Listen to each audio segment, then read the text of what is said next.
Hello and welcome to Anime Memories, and on this episode, I'm going to be talking about Monster. I've been lurking around various anime communities for many years now, and there's one question that I've heard many people ask numerous times. What is the best anime ever? Even though it's a question I don't think can ever truly be answered since taste in anime is extremely subjective, it will still spark a large conversation with many different anime being thrown in there.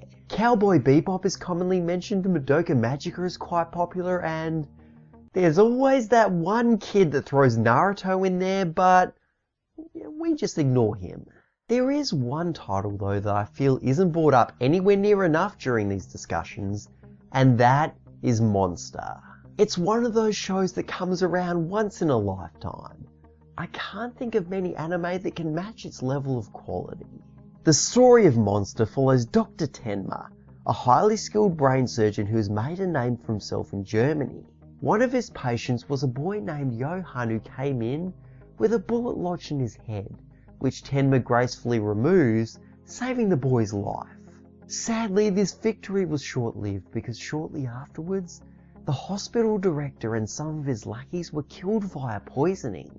A culprit was never found, so these murders remained unsolved. That is until 9 years later, when Johann reunites with Tenma. Johann reveals that he is responsible for the murders, and he did it to thank Tenma for saving his life. Riddled with guilt, Tenma must now track down Johann and stop him before anybody else gets hurt. One of the most surprising things about this anime is that it's 74 episodes, and yet it doesn't feel slow. You'd expect a show of this size to be really drawn out, but no, the pacing's damn near perfect. They give each plot point the right amount of time before moving on to the next. Now I say near perfect because there are a few episodes that could be classified as filler. However, while they didn't move the plot along, I never felt like they were pointless because there was always an important bit of character development or world building in there. And other than those select few episodes that take a bit of a detour, the story is always moving forward. And the primary focus of this epic story is Tenma trying to track down Johann. He slowly pieces together who Johann is, where he came from, and what his goals are. As the mystery starts to unravel, you get sucked deeper and deeper into this twisted world. Now the show does occasionally splinter off to focus on other characters, however, it always manages to tie it back into the main plot in some way. I found this to be pretty impressive because there are dozens and dozens of people that receive a significant amount of screen time, and yet the show never becomes unfocused. It always manages to keep everything on track. It juggles all these different characters and different subplots with a level of finesse that is rarely seen in anime. I was also impressed with how Monster covers so many different psychological themes, and the most interesting one for me was nature versus nurture. When it comes to psychopaths, are they born that way? Do they all have something wrong with their brains that causes them to commit these horrible acts? Or are they made? Do they become psychotic due to having abusive parents, growing up in poverty, or experiencing something traumatic? Or could it be a combination of the two? Could nature and nurture be working together to create these violent criminals? Again, it's something I don't think can ever truly be answered, but it's still interesting to think about. Now, one aspect of the story that has probably become obvious at this point is that it's incredibly dark.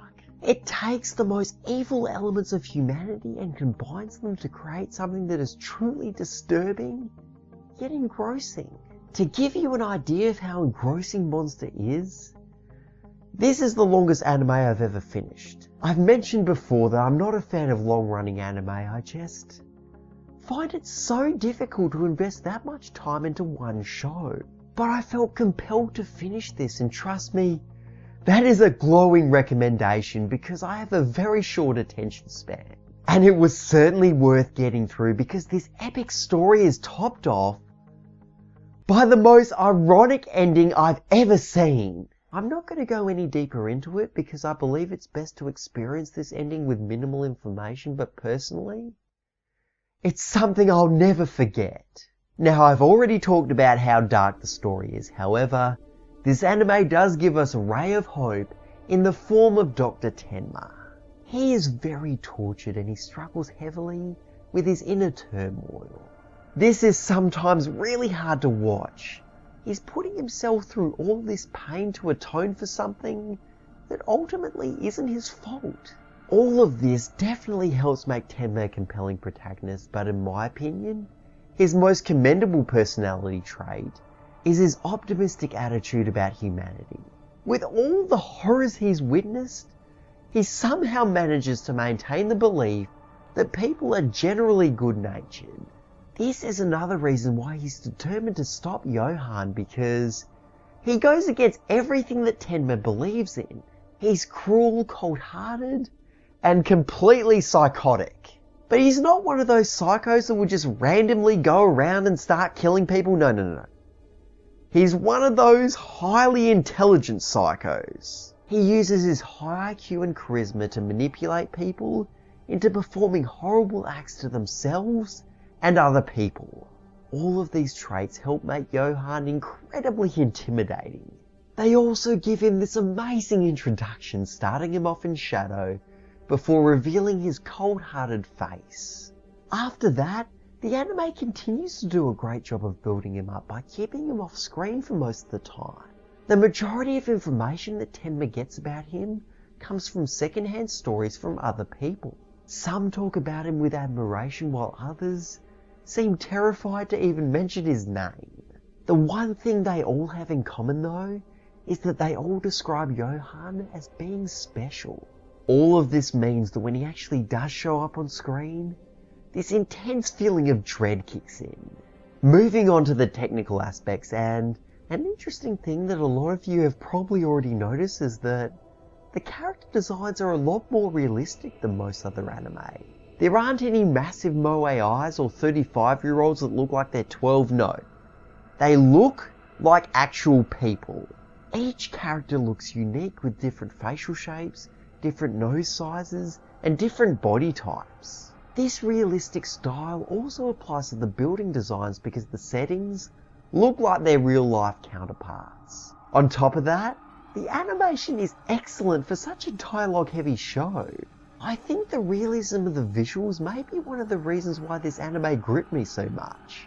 The events of the story were a lot more terrifying with how lifelike everything looked. Another reason why Monster is so gripping is the unsettling atmosphere. I never thought much about it the first time through, but after rewatching it, I realised that it was actually the fantastic soundtrack that was creating that atmosphere. Right from the opening theme, the music makes everything feel extremely creepy and eerie.